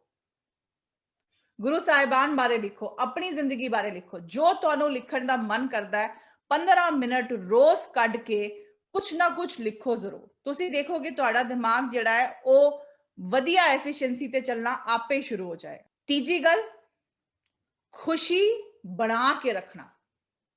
ਦੋ ਤਰ੍ਹਾਂ ਦੇ ਲੋਕ ਜ਼ਿੰਦਗੀ ਵਿੱਚ ਹੁੰਦੇ ਨੇ। ਇੱਕ ਤਰ੍ਹਾਂ ਜਿਹੜੇ ਖੁਸ਼ੀ ਲੱਭ ਕੇ ਲੈ ਆਉਂਦੇ ਨੇ ਤੇ ਖੁਸ਼ ਰਹਿੰਦੇ ਨੇ। ਦੂਜੇ ਤਰ੍ਹਾਂ ਦੇ ਲੋਕ ਜਿਹੜੀ ਵੱਡੀ ਵੱਡੀ ਖੁਸ਼ੀਆਂ ਦੀ ਇੰਤਜ਼ਾਰ ਵਿੱਚ ਰਹਿੰਦੇ ਨੇ। ਉਹ ਵੇਲਾ ਦੇਖਦੇ ਨੇ, ਉਹ ਜਿਹਾ ਵੇਲਾ ਕਦੋਂ ਆਏਗਾ ਜਦੋਂ ਮੈਂ ਖੁਸ਼ ਹੋਵਾਂ। ਕੋਈ ਵੱਡੀ ਚੀਜ਼ ਮੇਰੀ ਜ਼ਿੰਦਗੀ 'ਚ ਹੋਏਗੀ, ਮੈਂ ਤਾਂ ਖੁਸ਼ ਹੋਵਾਂਗਾ। ਜਦੋਂ ਮੈਂ ਖੇਲ ਕੂਦ ਵਿੱਚ ਫਰਸਟ ਆਵਾਂਗਾ, ਮੈਂ ਤਾਂ ਖੁਸ਼ ਹੋਵਾਂਗਾ। ਮੇਰੇ 90% ਆਣਗੇ, ਮੈਂ ਤਾਂ ਖੁਸ਼ ਹੋਵਾਂਗਾ। ਮੇਰੀ ਪ੍ਰਮੋਸ਼ਨ ਹੋਏਗੀ, ਮੈਂ ਤਾਂ ਖੁਸ਼ ਹੋਵਾਂਗਾ। ਉਹ ਵੱਡੇ ਵੱਡੇ ਚੀਜ਼ਾਂ ਲੱਭਦਾ ਪਿਆ ਆਪਣੀ ਜ਼ਿੰਦਗੀ ਵਿੱਚ ਜਿਸ ਕਾਰਨ ਉਹਨੂੰ ਖੁਸ਼ੀ ਮਿਲੇ। ਤੇ ਜਿਹੜਾ ਪਹਿਲਾ ਬੰਦਾ ਹੈ ਉਹ ਕਹਿੰਦਾ ਹੈ ਮੈਂ ਖੁਸ਼ੀ ਲੱਭ ਲਿਆਂਗਾ ਕਿਉਂਕਿ ਮੈਂ ਖੁਸ਼ ਰਹਿਣਾ ਹੈ। ਜਿਹੜਾ ਖੁਸ਼ ਰਹਿਣਾ ਹੈ ਉਹ ਇੱਕ ਆਦਤ ਹੈ। ਮੈਂ ਤੁਹਾਨੂੰ ਇੱਕ ਛੋਟੀ ਜੀ ਸਟੋਰੀ ਸ਼ੇਅਰ ਕਰਦੀ ਹਾਂ। ਇਹ ਸਟੋਰੀ ਇੱਕ ਮੇਲੇ ਦੀ ਹੈ। ਉਸ ਮੇਲੇ ਵਿੱਚ ਕੀ ਹੋਇਆ ਕਿ ਇੱਕ ਤੀਰਅੰਦਾਜ਼ ਸੀਗਾ। ਉਹ ਕੀ ਕਰਦਾ ਸੀ, ਦੂਰ ਉਹਨੇ ਆਪਣਾ ਟਾਰਗੇਟ ਰੱਖਿਆ ਸੀ ਤੇ ਦੂਰੋਂ ਤੀਰ ਛੱਡਦਾ ਸੀ, ਜਾ ਕੇ ਇੱਕਦਮ ਟਾਰਗੇਟ ਹਿੱਟ ਕਰਦਾ ਸੀ। ਹੌਲੀ ਹੌਲੀ ਮੇਲੇ ਵਿੱਚ ਬਹੁਤ ਸਾਰੇ ਲੋਕ ਉਸਦੇ ਆਸ-ਪਾਸ ਇਕੱਤਰ ਹੋ ਗਏ। ਜਦੋਂ ਲੋਕ ਇਕੱਤਰ ਹੋ ਗਏ ਤਾਂ ਹਰ ਵਾਰੀ ਉਹ ਟਾਰਗੇਟ ਨੂੰ ਟੱਚ ਕਰੇ ਆਪਣੇ ਤੀਰ ਨਾਲ ਤੇ ਸਭ ਬਹੁਤ ਵਾਹ ਵਾਹ ਕਰਨ, ਵਾਹ ਵਾਹ ਬਹੁਤ ਹੀ ਕਮਾਲ, ਤੂੰ ਕਿੰਜ ਕਰਤਾ ਹੈ ਤੇ ਕੋਈ ਕਰ ਹੀ ਨਹੀਂ ਸਕਦਾ। ਉਹਨਾਂ ਵਿੱਚ ਇੱਕ ਬੰਦਾ ਖੜਾ ਸੀ। ਹਰ ਵਾਰੀ ਜਦੋਂ ਉਹ ਟਾਰਗੇਟ ਟੱਚ ਕਰੇ ਤੀਰਅੰਦਾਜ਼, ਉਹ ਬੰਦਾ ਕਹੇ ਲੈ ਇਹਦੇ ਵਿੱਚ ਕਿਹੜੀ ਵੱਡੀ ਗੱਲ ਹੈ, ਇਹਦੇ ਵਿੱਚ ਕਿਹੜੀ ਵੱਡੀ ਗੱਲ ਹੈ। ਜਿਹੜਾ ਤੀਰਅੰਦਾਜ਼ ਸੀਗਾ ਉਹਨੂੰ ਬਹੁਤ ਗੁੱਸਾ ਚੜਨ ਲੱਗਿਆ। ਉਹਨੇ ਉਹਨੂੰ ਕਿਹਾ ਕਿ ਵੀਰ ਜੀ ਤੁਸੀਂ ਆ ਕੇ ਇੱਕ ਵਾਰੀ ਟਰਾਈ ਕਰ ਲਓ, ਤੁਹਾਨੂੰ ਲੱਗ ਰਿਹਾ ਹੈ ਕਿ ਟਾਰਗੇਟ ਹਿੱਟ ਕਰਨਾ ਕਿਹੜੀ ਵੱਡੀ ਗੱਲ ਹੈ, ਤੁਸੀਂ ਆਓ ਤੁਸੀਂ ਹਿੱਟ ਕਰਕੇ ਦੇਖ ਲਓ। ਕਹਿੰਦਾ ਭਰਾਵਾ ਮੈਂ ਨਹੀਂ ਕਰ ਸਕਦਾ, ਪਰ ਇਹਦੇ ਵਿੱਚ ਕੋਈ ਵੱਡੀ ਗੱਲ ਨਹੀਂ ਹੈਗੀ। ਤੀਰਅੰਦਾਜ਼ ਨੂੰ ਹੋਰ ਗੁੱਸਾ ਚੜਦਾ। ਥੋੜੀ ਦੇਰ ਬਾਅਦ ਉਹ ਬੰਦਾ ਆਂਦਾ, ਉਹਨੇ ਕਹਿਣਾ ਭਰਾ ਜੀ ਮੇਰੇ ਨਾਲ ਨਾ ਤੁਸੀਂ, ਮੈਂ ਤੁਹਾਨੂੰ ਕਿੱਥੇ ਲੈ ਕੇ ਜਾਣਾ। ਉਹ ਤੀਰਅੰਦਾਜ਼ ਨੂੰ ਆਪਣੇ ਨਾਲ ਆਪਣੀ ਛੋਟੀ ਜਿਹੀ ਦੁਕਾਨ ਵਿੱਚ ਲੈ ਕੇ ਜਾਂਦਾ। ਤੇਲ ਦਾ ਕੰਮ ਉਹ ਕਰਦਾ ਹੁੰਦਾ। ਉਹ ਕੀ ਕਰਦਾ, ਇੱਕ ਕੱਚ ਦੀ ਬੋਤਲ ਲੈ ਕੇ ਉਹਨੂੰ ਜ਼ਮੀਨ ਤੇ ਰੱਖਦਾ ਹੈ ਤੇ ਵੱਡਾ ਕਨਸਤਰ ਲੈ ਕੇ ਉੱਤੋਂ ਦੀ ਤੇਲ ਪਾਉਂਦਾ ਹੈ ਸਿੱਧਾ ਬੋਤਲ ਵਿੱਚ, ਤੇ ਇੱਕ ਵੀ ਬੂੰਦ ਉਸ ਤੇਲ ਦੀ ਕਿੱਥੇ ਬਾਹਰ ਨਹੀਂ ਜਾਂਦੀ। ਤੀਰਅੰਦਾਜ਼ ਬੜਾ ਖੁਸ਼ ਹੁੰਦਾ, ਕਹਿੰਦਾ ਵੀਰ ਜੀ ਤੁਸੀਂ ਤਾਂ ਕਮਾਲ ਕਰਦੀ, ਮੈਂ ਤਾਂ ਨਹੀਂ ਕਰ ਸਕਦਾ ਇਹ। ਤੇ ਉਹ ਦੁਕਾਨਦਾਰ ਕਹਿੰਦਾ ਇਹਦੇ ਵਿੱਚ ਕਿਹੜੀ ਵੱਡੀ ਗੱਲ ਹੈ, ਪ੍ਰੈਕਟਿਸ ਹੈ, ਪ੍ਰੈਕਟਿਸ ਕਰਦਾ ਰਹੇਗਾ ਤੂੰ ਵੀ ਕਰ ਲਏਗਾ। ਜੇ ਮੈਂ ਪ੍ਰੈਕਟਿਸ ਕਰਾਂਗਾ ਤਾਂ ਮੈਂ ਤੀਰਅੰਦਾਜ਼ੀ ਵੀ ਸਿੱਖ ਜਾਵਾਂਗਾ। ਕਹਿਣ ਦਾ ਭਾਵ ਇਸ ਸਟੋਰੀ ਦਾ ਕੀ ਹੈ ਕਿ ਖੁਸ਼ ਰਹਿਣਾ ਵੀ ਇੱਕ ਪ੍ਰੈਕਟਿਸ ਹੈ। ਜੇ ਅਸੀਂ ਇਹ ਅਭਿਆਸ ਰੋਜ਼ ਕਰਾਂਗੇ ਖੁਸ਼ ਰਹਿਣ ਦਾ, ਤਾਂ ਅਸੀਂ ਆਟੋਮੈਟਿਕਲੀ ਖੁਸ਼ ਰਵਾਂਗੇ। ਸਾਨੂੰ ਕੋਈ ਰੀਜ਼ਨ ਦੀ ਲੋੜ ਨਹੀਂ ਹੈ ਖੁਸ਼ ਰਹਿਣ ਦੀ। ਰੱਬ ਦਾ ਨਾਮ ਜਪਣ ਵਾਸਤੇ ਸਾਨੂੰ ਕੋਈ ਰੀਜ਼ਨ ਨਹੀਂ ਚਾਹੀਦਾ, ਕਿਉਂਕਿ ਅਸੀਂ ਕਰਨਾ ਹੈ, ਅਸੀਂ ਇਸ ਲਈ ਕਰਾਂਗੇ। ਤੇ ਜਿਹੜੇ ਵੀ ਚੀਜ਼ ਤੁਸੀਂ ਕਰਨਾ ਚਾਹੁੰਦੇ ਹੋ, ਸਾਨੂੰ ਇਹ ਸਮਝਣਾ ਬਹੁਤ ਜ਼ਰੂਰੀ ਹੈ ਸਾਡੇ ਵਾਸਤੇ ਉਹ ਸਿਰਫ ਪ੍ਰੈਕਟਿਸ ਦੀ ਗੱਲ ਹੈ। ਸਾਇੰਸ ਵਿੱਚ ਕਿਹਾ ਜਾਂਦਾ ਹੈ ਜੇ ਤੁਸੀਂ 10,000 ਘੰਟੇ ਕੋਈ ਚੀਜ਼ ਪ੍ਰੈਕਟਿਸ ਕਰੋ ਤਾਂ ਤੁਸੀਂ ਉਹਦੇ ਮਾਹਿਰ ਹੋ ਜਾਂਦੇ ਹੋ। ਸਾਨੂੰ ਘੰਟੇ ਵੀ ਨਹੀਂ ਗਿਣਨੀ। ਹਰ ਵੇਲੇ ਸਾਡੇ ਅੰਦਰ ਹਰ ਵੇਲੇ ਪ੍ਰਭ ਦਾ ਸਿਮਰਨ ਚੱਲਣਾ ਚਾਹੀਦਾ ਹੈ। ਬਾਹਰੋਂ ਅਸੀਂ ਕੋਈ ਵੀ ਕੰਮ ਕਿਉਂ ਨਾ ਕਰੀਏ, ਅਸੀਂ ਪੜ੍ਹੀਏ, ਖੇਡੀਏ, ਜੋ ਵੀ ਕਰ ਰਹੇ ਹਾਂ, ਭਾਵੇਂ ਕੁਝ ਲਿਖ ਹੀ ਰਹੇ ਹਾਂ, ਅੰਦਰ ਪ੍ਰਭ ਦਾ ਸਿਮਰਨ ਹੈ। ਖੁਸ਼ੀ ਆਪਣੇ ਆਪ ਆਏਗੀ। ਤੇ ਨੈਕਸਟ ਟਾਈਮ ਜਦੋਂ ਤੁਹਾਨੂੰ ਕੋਈ ਪੁੱਛੇ ਕੀ ਹਾਲ ਹੈ ਤੇਰਾ, ਤੁਹਾਨੂੰ ਪਤਾ ਹੈ ਕਿ ਤੁਹਾਨੂੰ ਇਹ ਕਹਿਣਾ ਹੈ ਮੈਂ ਵਧੀਆ। ਕਿਉਂ? ਕਿਉਂਕਿ ਜੇ ਤੁਸੀਂ ਕਹੋਗੇ ਮੈਂ ਵਧੀਆ ਤਾਂ ਹੀ ਤੁਸੀਂ ਵਧੀਆ ਫੀਲ ਕਰੋਗੇ। ਜੇ ਤੁਸੀਂ ਨੈਗੇਟਿਵਿਟੀ ਵੱਲ ਦੇਖੋਗੇ, ਨੈਗੇਟਿਵਿਟੀ ਬਹੁਤ ਹੈ, ਪਰ ਜੇ ਤੁਸੀਂ ਚੰਗੀ ਤਰਫ ਦੇਖੋਗੇ ਤੁਹਾਨੂੰ ਚੰਗੀਆਂ ਚੀਜ਼ਾਂ ਵੀ ਬਹੁਤ ਮਿਲਣਗੀਆਂ। ਤੀਜੀ ਜਿਹੜੀ ਮੈਂ ਗੱਲ ਕਰ ਰਹੀ ਹਾਂ ਕਰਨ ਵਾਲੀ ਹਾਂ ਉਹ ਹੈ ਮਿਊਜ਼ਿਕ। ਕਿਸੇ ਵੀ ਤਰ੍ਹਾਂ ਦਾ ਜਿਹੜਾ ਮਿਊਜ਼ਿਕ ਹੈਗਾ ਉਹ ਸਾਨੂੰ ਇੱਕ ਕਾਮਿੰਗ ਰਿਲੈਕਸਿੰਗ ਇਫੈਕਟ ਤੇ ਲੈ ਜਾਂਦਾ ਹੈ। ਅਸੀਂ ਚੰਗਾ ਫੀਲ ਕਰਦੇ ਹਾਂ, ਨਾਈਸ ਫੀਲ ਕਰਦੇ ਹਾਂ ਜਦੋਂ ਅਸੀਂ ਕੋਈ ਵੀ ਮਿਊਜ਼ਿਕ ਅੱਛਾ ਜਿਹਾ ਸੁਣੀਏ। ਉਹ ਭਾਵੇਂ ਪਾਣੀ ਦੀ ਆਵਾਜ਼ ਹੀ ਕਿਉਂ ਨਾ ਹੋਵੇ, ਭਾਵੇਂ ਕੋਈ ਤਾਲੀਆਂ ਹੀ ਕਿਉਂ ਨਾ ਹੋਣ, ਕਿਉਂਕਿ ਮਿਊਜ਼ਿਕ ਵਿੱਚ ਇੱਕ ਚੀਜ਼ ਹੈਗੀ ਹੈ ਰਿਦਮ। ਉਸ ਰਿਦਮ ਨਾਲ ਸਾਨੂੰ ਚੰਗਾ ਲੱਗਦਾ ਹੈ। ਜੇ ਤੁਸੀਂ ਬ੍ਰੇਨ ਦੀ ਵੀ ਸਟਰਕਚਰ ਦੇਖੋਗੇ ਤੁਹਾਨੂੰ ਪਤਾ ਹੋਏਗਾ ਬ੍ਰੇਨ ਦਾ ਇੱਕ ਲੈਫਟ ਹੈਮਿਸਫੇਅਰ ਹੈ, ਇੱਕ ਰਾਈਟ ਹੈਮਿਸਫੇਅਰ ਹੈ। ਸਾਡੀ ਸਾਰੀ ਪੜ੍ਹਾਈ ਜਿਹੜੀ ਹੈਗੀ ਹੈ ਉਹ ਲੈਫਟ ਹੈਮਿਸਫੇਅਰ ਤੋਂ ਆਉਂਦੀ ਹੈ। ਉਹ ਕਿਸੇ ਹੋਰ ਦਿਨ ਦੀ ਗੱਲ ਹੈ, ਅਸੀਂ ਕਦੀ ਫਿਊਚਰ ਵਿੱਚ ਕਰਾਂਗੇ। ਮਿਊਜ਼ਿਕ ਨਾਲ ਸਾਡਾ ਰਾਈਟ ਹੈਮਿਸਫੇਅਰ ਐਕਟਿਵ ਹੋ ਜਾਂਦਾ ਹੈ। ਜਦੋਂ ਉਹ ਐਕਟਿਵ ਹੋ ਜਾਂਦਾ ਹੈ ਸਾਨੂੰ ਨੈਗੇਟਿਵ ਵਿਚਾਰ ਆਣੇ ਘੱਟ ਹੋ ਜਾਂਦੇ ਨੇ। ਸਾਡਾ ਜਿਹੜਾ ਦਿਮਾਗ ਹੈ ਉਹ ਰਿਪੀਟ ਨਹੀਂ ਕਰਦਾ ਵਿਚਾਰਾਂ ਨੂੰ, ਤੇ ਅਸੀਂ ਖਾਲੀ ਹੋ ਜਾਂਦੇ ਆ, ਜਿਸ ਕਰਕੇ ਸਾਨੂੰ ਕ੍ਰੀਏਟਿਵਿਟੀ ਆਉਂਦੀ ਹੈ। ਜਦੋਂ ਤੁਸੀਂ ਕਹਿੰਦੇ ਹੋ ਮੈਨੂੰ ਆਈਡੀਆ ਆਇਆ, ਆਈਡੀਆ ਕਦੋਂ ਆਇਆ? ਆਈਡੀਆ ਤਾਂ ਨਹੀਂ ਆਏਗਾ ਜਦੋਂ ਤੁਹਾਡਾ ਮਾਈਂਡ 5 to 8% ਚੱਲੇਗਾ। ਆਈਡੀਆ ਤਾਂ ਆਏਗਾ ਜਦ ਤੁਹਾਡਾ ਮਾਈਂਡ 8 ਤੋਂ ਵੱਧ ਚੱਲਦਾ ਹੈ, ਤਾਂ ਹੀ ਤੁਹਾਨੂੰ ਆਈਡੀਆ ਆਇਆ, ਕਿਉਂਕਿ ਉਸ ਵੇਲੇ ਤੁਹਾਨੂੰ ਹੋਰ ਕੋਈ ਵਿਚਾਰ ਨਹੀਂ ਆਏ, ਇਸ ਲਈ ਇੱਕ ਨਵੀਂ ਚੀਜ਼ ਦਿਮਾਗ ਵਿੱਚ ਆਈ। ਚੌਥਾ ਜਿਹੜਾ ਐਮ ਹੈ ਉਹ ਹੈਗਾ ਮੀਨਿੰਗ। ਤੁਸੀਂ ਜਿੰਨੀ ਵੀ ਉਮਰ ਦੇ ਹੈਗੇ ਹੋ, ਭਾਵੇਂ ਤੁਸੀਂ 10 ਸਾਲ ਦੇ ਹੈਗੇ ਹੋ, ਭਾਵੇਂ ਤੁਸੀਂ 15 ਦੇ ਹੋ, 20 ਦੇ ਹੋ, 60 ਦੇ ਹੋ, ਸਭ ਤੋਂ ਜ਼ਰੂਰੀ ਸਾਡੇ ਵਾਸਤੇ ਇਹ ਹੈ ਜਦੋਂ ਅਸੀਂ 5M ਦੀ ਗੱਲ ਕਰਦੇ ਹਾਂ ਕਿ ਮੀਨਿੰਗ, ਮੇਰੇ ਜਿਉਣ ਦਾ ਮਤਲਬ ਕੀ ਹੈ। ਮੈਂ ਜਿਹੜਾ ਜੀਵਨ ਜਿਉ ਰਿਹਾ ਹਾਂ ਉਹ ਉਸ ਦਾ ਕੀ ਮੀਨਿੰਗ ਹੈ। ਮੇਰੇ ਰਹਿਣ ਨਾਲ, ਮੇਰੇ ਕੰਮ ਕਰਨ ਨਾਲ ਕਿਸ ਤਰ੍ਹਾਂ ਲੋਕਾਂ ਨੂੰ ਫਾਇਦਾ ਹੋਏਗਾ, ਮੇਰਾ ਗੋਲ ਕੀ ਹੈ। ਹੁਣ ਤੁਸੀਂ ਪੈਂਡੇਮਿਕ ਵਿੱਚ ਦੇਖੋ, ਅਸੀਂ ਇੱਥੇ ਦਿੱਲੀ ਵਿੱਚ ਵੇਖਿਆ ਕਿਸ ਤਰ੍ਹਾਂ ਬਹੁਤ ਸਾਰੇ ਸਿੱਖਾਂ ਨੇ ਆ ਕੇ ਸਾਰਿਆਂ ਦੀ ਹੈਲਪ ਕੀਤੀ। ਗੁਰਦੁਆਰਾ ਸ਼੍ਰੀ ਬੰਗਲਾ ਸਾਹਿਬ ਵਿੱਚ ਇੰਨੀ ਸੇਵਾ ਹੋ ਰਹੀ ਹੈ। ਪੂਰੇ ਹਿੰਦੁਸਤਾਨ ਵਿੱਚ ਅਸੀਂ ਵੇਖਿਆ, ਰਾਦਰ ਪੂਰੇ ਗਲੋਬ ਵਿੱਚ ਅਸੀਂ ਵੇਖਿਆ ਕਿਸੇ ਕਿਸ ਤਰ੍ਹਾਂ ਅੱਗੇ ਵੱਧ ਕੇ ਕੰਟਰੀਬਿਊਟ ਕਰਨੇ। ਉਹਨਾਂ ਨੇ ਕਰੋਨਾ ਨੂੰ ਰੀਜ਼ਨ ਨਹੀਂ ਬਣਾਇਆ ਕਿ ਮੈਂ ਘਰ ਬੈਠਾਂਗਾ, ਮੈਨੂੰ ਕਰੋਨਾ ਹੋ ਗਿਆ ਫਿਰ ਕੀ ਹੋਏਗਾ। ਉਹਨਾਂ ਨੇ ਉਹ ਮੀਨਿੰਗ ਬਣਾਇਆ ਕਿ ਮੈਂ ਇਸ ਵੇਲੇ ਮਨੁੱਖਾਂ ਦੀ ਸੇਵਾ ਕਿਸ ਤਰ੍ਹਾਂ ਕਰ ਸਕਦਾ ਹਾਂ। ਇਹ ਉਹਨਾਂ ਨੇ ਮੀਨਿੰਗ ਬਣਾਇਆ, ਉਸ ਨਾਲੋਂ ਅੱਗੇ ਵਧੇ। ਇਸੇ ਨਾਲ ਸਾਡਾ 5th M ਆ ਜਾਂਦਾ ਹੈ ਜੋ ਹੈ ਮੀ। ਮੀਮ ਦਾ ਮਤਲਬ ਮੈਂ। ਇਸ ਮੈਂ ਤੋਂ ਪਰੇ ਕਿੱਦਾਂ ਜਾਣਾ ਹੈ, ਇਸ ਤੋਂ ਅੱਗੇ ਕਿਸ ਤਰ੍ਹਾਂ ਵਧਣਾ ਹੈ। ਜ਼ਿਆਦਾਤਰ ਲੋਕ ਕੀ ਕਰਦੇ ਨੇ, ਲੋਕ ਆਪਣੇ ਬਾਰੇ ਜ਼ਿਆਦਾ ਸੋਚਦੇ ਨੇ। ਮੈਂ ਇਸ ਤਰ੍ਹਾਂ ਕਰਾਂਗਾ, ਮੈਨੂੰ ਉਹ ਚਾਹੀਦਾ ਹੈ। ਜੇ ਦਿਮਾਗ ਹੋਰ ਵਧੀਆ ਪਰਫਾਰਮੈਂਸ ਤੇ ਲੈ ਕੇ ਆਣਾ ਹੈ, ਮਾਈਂਡ ਦੀ ਪਾਵਰ ਨੂੰ ਟੈਪ ਕਰਨਾ ਹੈ, ਤਾਂ ਆਪਣੇ ਬਿਯੋਂਡ ਜਾਣਾ ਹੈ, ਆਪਣੇ ਤੋਂ ਅੱਗੇ ਨਿਕਲਣਾ ਹੈ। ਜਿਵੇਂ ਮੈਂ ਤੁਹਾਨੂੰ ਕਿਹਾ ਜਦੋਂ ਮੈਂ ਤੁਹਾਨੂੰ ਮੀਨਿੰਗ ਬਾਰੇ ਦੱਸੀ ਸੀ, ਸੇਵਾ ਦਾ ਭਾਵ। ਇਹੋ ਜਿਹਾ ਦੀ ਸੇਵਾ ਕਰਨੀ ਜਿਹਦੇ ਨਾਲ ਤੁਹਾਨੂੰ ਪਤਾ ਹੈ ਤੁਹਾਨੂੰ ਕੁਝ ਨਹੀਂ ਵਾਪਸ ਮਿਲਣਾ। ਸਾਡੇ ਇੰਨੇ ਸਾਰੇ NGO ਨੇ, ਖਾਲਸਾ ਏਡ ਹੈਗੇ, ਉਹ ਜਦੋਂ ਸੇਵਾ ਕਰਦੇ ਨੇ, ਕਿਸੇ ਦੀ ਜਾ ਕੇ ਮਦਦ ਕਰਦੇ ਨੇ ਕੇਰਲਾ ਵਿੱਚ, UK ਵਿੱਚ, ਉਹ ਕਦੀ ਇਹ ਨਹੀਂ ਸੋਚਦੇ ਇਹ ਮੇਰੇ ਵਾਸਤੇ ਕੀ ਕਰੇਗਾ। ਉਹ ਸਿਰਫ ਸੇਵਾ ਭਾਵ ਨਾਲ ਲੱਗੇ ਰਹਿੰਦੇ ਆ। ਇਸੇ ਤਰ੍ਹਾਂ ਜਿਵੇਂ ਅਸੀਂ ਇਹ 5M's ਯੂਜ਼ ਕਰਾਂਗੇ, ਅਸੀਂ ਦੇਖਾਂਗੇ ਕਿ ਸਾਡੀ ਜਿਹੜੀ ਮਾਈਂਡ ਦੀ ਪਾਵਰ ਹੈ ਉਹ ਵੱਧਦੀ ਜਾ ਰਹੀ ਹੈ। ਇੱਕ ਵਾਰੀ ਮੈਂ 5M ਰਿਪੀਟ ਕਰਾਂਗੀ, ਫਿਰ ਅੱਗੇ ਵਧਾਂਗੀ। ਮੂਵਮੈਂਟ ਮੀਨਸ ਸਰੀਰ ਨੂੰ ਚਲਾਉਂਦੇ ਰਹਿਣਾ। ਮਾਈਂਡ ਸ਼ੁਕਰਾਨੇ ਵਿੱਚ ਰਹਿਣਾ, ਕੁਛ ਨਾ ਕੁਛ ਲਿਖਣਾ, ਖੁਸ਼ੀ बढ़ानी अपनी खुद। म्यूजिक जेड़ा मतलब रिदम, किसी भी तरह का रिदम। मीनिंग की मतलब हैगा ते गोइंग बियॉन्ड द मी, अपने अपने आप तो अगे ਵਧਣਾ। ਤੇ ਤੁਸੀਂ ਮੈਨੂੰ ਚੈਟ ਵਿੱਚ ਇਹ ਲਿਖ ਕੇ ਦੱਸੋ ਕਿ ਇਸ ਵਿੱਚੋਂ ਤੁਸੀਂ ਕਿਹੜਾ ਇੱਕ M ਹੈ ਜਿਹੜਾ ਸ਼ੁਰੂ ਕਰੋਗੇ ਅੱਜ ਤੋਂ। ਮੈਨੂੰ ਸੁਣਨ ਦੇ ਬਾਅਦ ਕਿਹੜਾ ਇੱਕ ਇਹੋ ਜਿਹਾ M ਹੈ ਇਹਨਾਂ ਪੰਜਾਂ ਵਿੱਚੋਂ ਜਿਹੜਾ ਤੁਸੀਂ ਅੱਜ ਤੋਂ ਸ਼ੁਰੂ ਕਰ ਰਹੇ ਹੋ, ਮੈਨੂੰ ਲਿਖ ਕੇ ਦੱਸੋ ਚੈਟ ਬਾਕਸ ਵਿੱਚ। Mind, me, movement, okay, meaning, okay, music, movement, meaning, stay happy, shukrana, writing, movement, wonderful, बहुत वधिया जी, बहुत वधिया जी। एक बारी फिर तो मैं 5M दसनी आ।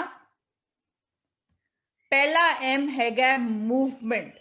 मूवमेंट मीनस साडा जिहड़ा ਇਹ ਦਿੱਤਾ ਹੋਇਆ शरीर है, ਜਿਹੜੇ पंज तत्वां ਦਾ शरीर है, ਉਹਦਾ ख्याल रखना, मूव करना। मूवमेंट मूव तो आया, शरीर ਨੂੰ ਹਿਲਾਉਂਦੇ रहना, दैट्स द फर्स्ट M। दूजा M हैगा माइंड, दिमाग, माइंड। ਉਹਨੂੰ किस तरह एक्टिव रखना है, ਉਹਨੂੰ शुकराने विच रखना है, रोज कुछ ना कुछ लिखना है, ते अपने वास्ते खुशी लभनी है आप तुसी खुद। किसी होर ते डिपेंड नहीं करना कि कुछ होएगा ता मैं खुश होवांगा। तीजी चीज म्यूजिक। चौथी चीज मीनिंग, मेरी लाइफ का की मतलब है। ते पंजवी मीरा भाव लैके आना ना। जे से एज एना 5M's दी जदों असीं गल्लां करदे आ ਤਾਂ ਇਹਦੇ ਵਿੱਚ ਇਹ ਜਿਹੜਾ ਤੁਸੀਂ ਮਿਊਜ਼ਿਕ ਕਹਿ ਲਓ, ਮਾਈਂਡ ਕਹਿ ਲਓ, ਮੂਵਮੈਂਟ ਕਹਿ ਲਓ, ਉਹ ਤਾਂ ਤੁਸੀਂ ਆਪਣੇ ਆਪ ਕਰੋਗੇ, ਤੁਹਾਨੂੰ ਪਤਾ ਇਹਦਾ ਕੀ ਮਤਲਬ ਹੈ। ਪਰ ਜਦੋਂ ਅਸੀਂ ਗੱਲ ਕਰਦੇ ਆ ਮੀਨਿੰਗ ਦੀ, ਜਾਂ ਗੱਲ ਕਰਦੇ ਆ ਆਪਣੇ ਤੋਂ ਅੱਗੇ ਜਾਣ ਦੀ, ਮੈਂ ਨੂੰ ਛੱਡ ਕੇ ਅੱਗੇ ਜਾਣ ਦੀ, ਉਹ ਤੁਸੀਂ ਕਿਸ ਤਰ੍ਹਾਂ ਕਰ ਸਕਦੇ ਹੋ? ਉਹਦਾ ਇੱਕ ਤਰੀਕਾ ਜਿਹੜਾ ਹੈਗਾ ਕਰਨ ਦਾ, ਉਹ ਹੈਗਾ ਗੋਲ ਸੈੱਟ ਕਰਕੇ। ਤੁਸੀਂ ਜ਼ਿੰਦਗੀ 'ਚ ਪਾਣਾ ਕੀ ਚਾਹੁੰਦੇ ਹੋ, ਉਸ ਬਾਰੇ ਸੋਚ ਕੇ। ਜੇ ਤੁਹਾਨੂੰ ਪਤਾ ਹੈ ਤੁਸੀਂ ਕੀ ਚਾਹੁੰਦੇ ਹੋ ਜ਼ਿੰਦਗੀ ਵਿੱਚ, ਤੁਸੀਂ ਉਹ ਰਸਤਾ ਆਪਣੇ ਆਪ ਲੱਭ ਹੀ ਲਓਗੇ। ਇੱਕ ਸਟੋਰੀ ਹੈ, ਤੁਸੀਂ ਸੁਣੇ ਹੋਏਗੀ, ਹੁਣ ਤਾਂ ਕਾਫੀ ਲੋਕ ਉਹਨਾਂ ਬਾਰੇ ਗੱਲ ਵੀ ਕਰਦੇ ਨੇ। ਅਨੁਰਿਮਾ ਕਰਕੇ ਇੱਕ ਕੁੜੀ ਹੋਏ ਨੇ, ਤੇ ਅੱਜ ਤੋਂ 5-7 ਸਾਲ ਪਹਿਲਾਂ ਦੀ ਗੱਲ ਹੈ। ਇੱਕ ਵਾਰੀ ਉਹ ਟ੍ਰੇਨ ਵਿੱਚ ਕਿੱਥੇ ਜਾ ਰਹੇ ਸੀਗੇ, ਤੇ ਡਾਕੂ ਟ੍ਰੇਨ ਵਿੱਚ ਆ ਗਏ ਤੇ ਸਭ ਨੂੰ ਲੁੱਟਣ ਲੱਗ ਗਏ। ਉਹ ਜਿਹੜੇ ਭੈਣ ਜੀ ਸੀਗੇ, ਉਹ ਬਾਸਕਟਬਾਲ ਦੇ ਨੈਸ਼ਨਲ ਪਲੇਅਰ ਸੀ। ਤੇ ਜਦੋਂ ਉਹਨਾਂ ਕੋਲ ਆਏ ਡਾਕੂ, ਉਹਨਾਂ ਨੂੰ ਕਹਿਣ ਕਿ ਤੁਸੀਂ ਸਮਾਨ ਆਪਣਾ ਸਾਨੂੰ ਦੇ ਦਿੱਤੋ, ਉਹਨਾਂ ਨੇ ਸਮਾਨ ਨਹੀਂ ਦਿੱਤਾ। ਉਹਨਾਂ ਨੇ ਕੀ ਕੀਤਾ, ਉਸ ਭੈਣ ਜੀ ਨੂੰ ਚਲਦੀ ਟ੍ਰੇਨ ਚੋਂ ਬਾਹਰ ਸੱਟ ਦਿੱਤਾ। ਸਵੇਰੇ ਜਦੋਂ ਸਵੇਰ ਹੋਈ, ਉਹਨਾਂ ਨੂੰ ਹੋਸ਼ ਆਏ, ਉਹਨਾਂ ਨੂੰ ਪਤਾ ਲੱਗਿਆ ਉਹ ਕਿਸੇ ਪਿੰਡ ਕੋਲ ਹੈਗੇ ਨੇ। ਤੇ of course she was badly injured, ਉਹਨਾਂ ਨੂੰ ਬਹੁਤ ਚੋਟਾਂ ਆਈਆਂ। ਫਾਸਟ ਫਾਰਵਰਡ ਲਾਈਫ ਚਲਦੀ ਰਹੀ। सब लोगों ने उन्होंने वास्ते बहुत कुछ किया। उन्होंने एक लत जिहड़ी है वो चली गई, ते दूजी लत विच बहुत सारे स्टिचेस, बहुत सारी पट्टियां बन दी गई। ते लोगों ने अलग अलग चीज़ां उन्हें बारा किया। उन्होंने क्या इन्हू जीना ही नहीं चाहिए, उन्होंने क्या पढ़ाई यदि खत्म है, यदि तो जिंदगी खत्म है। बहुत नेगेटिविटी का उस कुड़ी नू सामना करना पिया। पर उस कुड़ी ने अपने अंदर ठान ली कि मैं कुछ करके दिखावांगी, मेरी लाइफ का कोई मतलब, कोई मीनिंग हैगा। ते उन्हें की किया, उन्हें क्या, मैं माउंट एवरेस्ट की चढ़ाई करांगी। लोगों ने उन्होंने किया, तू पागल हो गई है, तेरे कोल चलिया तां जांदा नहीं, एक लत तेरी हैगी नहीं, ते दूजी लत तेरी पूरी बैंडेज्ड है, पट्टियां ही पट्टियां ओदे ते लगी हुई है, तू किवें माउंट एवरेस्ट चढ़ेंगी, ये हो ही नहीं सकता। वो कहने लगी, नहीं, मैं चढ़ांगी ते मैं मिसाल बनांगी बाकियां वास्ते कि कुछ भी तुहाडी जिंदगी विच हो जाए, तुसी फिर तो उठ के खड़े हो सकते हो। उन्हें की कीता, उन्हें मीनिंग ते गोइंग बियॉन्ड मी लिया। उस वेले उन्होंने जदों प्रण किया कि मैं माउंट एवरेस्ट चढ़ांगी, उन्होंने 3 साल मेहनत की। ਜਿਹੜੀ ਕੁੜੀ ਉਹਨਾਂ ਤੋਂ ਪਹਿਲਾਂ ਮਾउंट एवरेस्ट ਚੜੀ ਸੀ, ਉਹਨਾਂ ਕੋਲ ਅਪਾਇੰਟਮੈਂਟ ਲਿਖ ਦਿੱਤਾ, ਜਾ ਕੇ ਮਿਲੇ ਤੇ ਆਪਣੀ ਤਿਆਰੀ ਕੀਤੀ। 3 ਸਾਲ ਤਿਆਰੀ ਕਰਨ ਤੋਂ ਬਾਅਦ ਉਹ ਮਾउंट एवरेस्ट ਚੜੇ, ਉਸ ਚੋਟੀ ਤੇ ਉਹ ਪਹੁੰਚੇ। ਇਹ ਕਿਵੇਂ ਪੋਸੀਬਲ ਹੋਇਆ? ਇਹ ਹੋਇਆ ਕਿਉਂਕਿ ਉਹਨਾਂ ਨੇ ਉਹ ਮੀਨਿੰਗ ਬਣਾਇਆ कि मैं ਇਹ करना ही करना है। मेरी जिंदगी दे जड़ा अगले 5 साल का मकसद है, वो है माउंट एवरेस्ट से चढ़ना। ते मेरी जड़ी मैं अपाहिज हो गई हाँ, ए मेरे रास्ते विच आ ही नहीं सकता। मैं अपना रास्ता खुद बनावांगी ते उस रास्ते से चलांगी। किन्नी भी मेहनत क्यों ना करनी पे मैनू, मैं घबरावांगी नहीं। उन्होंने ए मीनिंग बनाया ते अपने आप तो वो बियॉन्ड गए। जो अपनी प्रॉब्लम देखते, अपनी फिजिकल कंडीशन देखते, वो कदी नहीं कर सकते सी, पर उन्होंने क्या, नहीं, ए मैं करके दिखावांगी।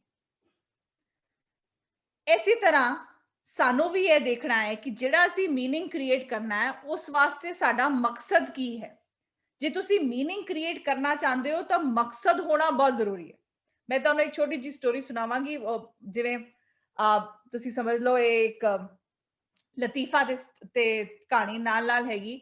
ਇੱਕ ਵਾਰੀ ਕੀ ਹੋਇਆ, ਜੰਗਲ ਵਿੱਚ ਹਰ ਵਾਰੀ ਰਾਜਾ ਸ਼ੇਰ ਬਣਦਾ ਸੀ ਤੇ ਲੋਕਾਂ ਨੇ ਕਹਿਣਾ, ਉੱਥੇ ਦੇ ਜਿਹੜੇ ਜਾਨਵਰ ਰਹਿੰਦੇ ਨੇ ਉਹਨਾਂ ਨੇ ਕਿਹਾ ਕਿ ਤੁਸੀਂ ਲੋਕਾਂ ਨੂੰ ਦੇਖੋ, ਉਹ ਤਾਂ VOTING ਸਿਸਟਮ ਕਰਦੇ ਨੇ, ਡੈਮੋਕ੍ਰੇਸੀ ਹੈਗੀ ਉੱਥੇ, ਤਾਂ ਜੋ ਜਿੱਤਦਾ ਹੈ ਉਹੀ ਰਾਜਾ ਬਣਦਾ ਹੈ।